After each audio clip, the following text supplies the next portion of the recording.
வணக்கம் மக்களே, சற்று முன் வெளியான செய்தி ஒன்று வெளியாகியுள்ளது. அண்ணாமலை சட்டசபை தேர்தலில் போட்டியிடவில்லையாம். ஏன் தெரியுமா? வெளியான முக்கிய தகவல். வாங்க வீடியோவை முழுமையாக காணலாம். அதாவது தமிழகத்தில் அடுத்த ஆண்டு சட்டசபை தேர்தல் நடைபெற உள்ளதாம். அதிமுகவுடன் பாஜக மீண்டும் ஒரு கூட்டணியை வைத்துள்ளது.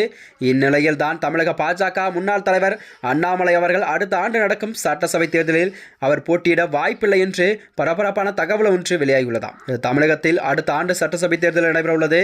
இந்த தேர்தலுக்கு அனைத்து கட்சிகளுமே தயாராகி வருகிறது. இந்த தேர்தலுக்கான எதிர்க்கட்சியாக அதிமுகவுடன் பாஜக மீண்டும் ஒரு கூட்டணியை அமைத்துள்ளதாம். இந்த கூட்டணியை எடப்பாடி பழனிசாமி, அமித்ஷா ஆகியோர் உறுதி செய்துள்ளார். இந்த சட்டசபை தேர்தலில் தான் பாஜக முன்னிலை தலைவர்கள் களமிறங்கலாம் என கூறப்படுகிறதாம்.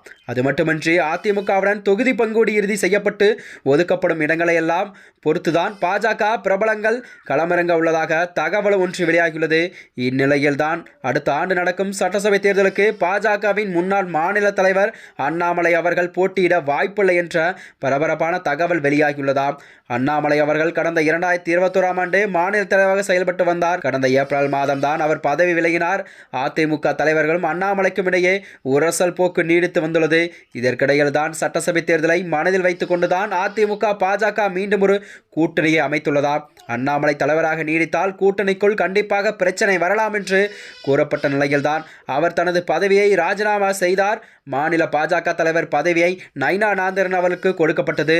இதற்கிடையே தான் அண்ணாமலைக்கு பாஜக மேலிடம் தேசிய அளவில் ஒரு முக்கிய பொறுப்பு வழங்கப்பட உள்ளதாக திட்டம் ஒன்றை தீட்டியுள்ளது. அது மட்டுமின்றி தகவல் வெளியாகிறது.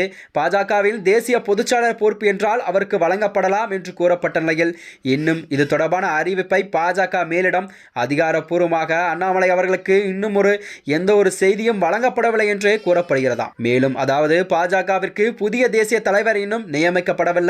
அந்த நியமனத்தை தொடர்ந்துதான் அண்ணாமலை அவர்களுக்கு தேசிய அளவில் புதிய பொறுப்புகள் வழங்கப்படலாம் என்று கூறப்படுகிறதாம். இதனால் தேசிய அரசியலில் கவனம் செலுத்தி வரும் அண்ணாமலை அவர்கள் அடுத்த ஆண்டு நடக்கும் சட்டசபை தேர்தலுக்கு போட்டியிட மாட்டார் என்று நெருங்கிய வட்டாரங்கள் எல்லாம் தெரிவித்து வருகிறது. அண்ணாமலை அவர்கள் கடந்த 2021 சட்டசபை தேர்தலில் அதிமுக பாஜக கூட்டணி சார்பில் தான் கரூர் மாவட்டம் அரவக்குறிச்சி தொகுதியில் முதல் முறையாக களமிறங்கினார். ஆனால் அந்த தேர்தலில் அவர் தோல்வியை மட்டுமே சந்தித்தார். இந்த தேர்தலில் கூட திமுக வேட்பாளர் ஆர் இளங்கோ அவர்கள் 93,369 ஓட்டுகள் பெற்று வெற்றியடைந்தார். பாஜக வேட்பாளர் அண்ணாமலை அவர்களோ 68,533 ஓட்டுகள் மட்டுமே பெற்று 24,816 வாக்கு வித்தியாசத்தில் தனது தோல்வியை சந்தித்தார். அதன் பிறகுதான் கடந்த நாடாளுமன்ற தேர்தலில் கூட அண்ணாமலை அவர்கள் கோவை தொகுதியில் பாஜக சார்பில் போட்டியிட்டார். அதிலேயும் தோல்வியை மட்டுமே சந்தித்தார்.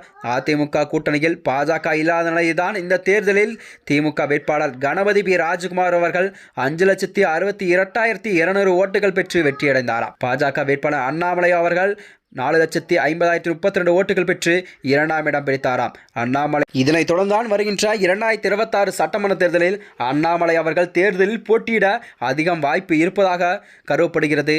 மேலும் இதுபோன்ற வீடியோக்களை தெரிந்து கொள்ள நமது சேனலை மறக்காமல் சப்ஸ்கிரைப் செய்து கொள்ளவும். நன்றி, வணக்கம்.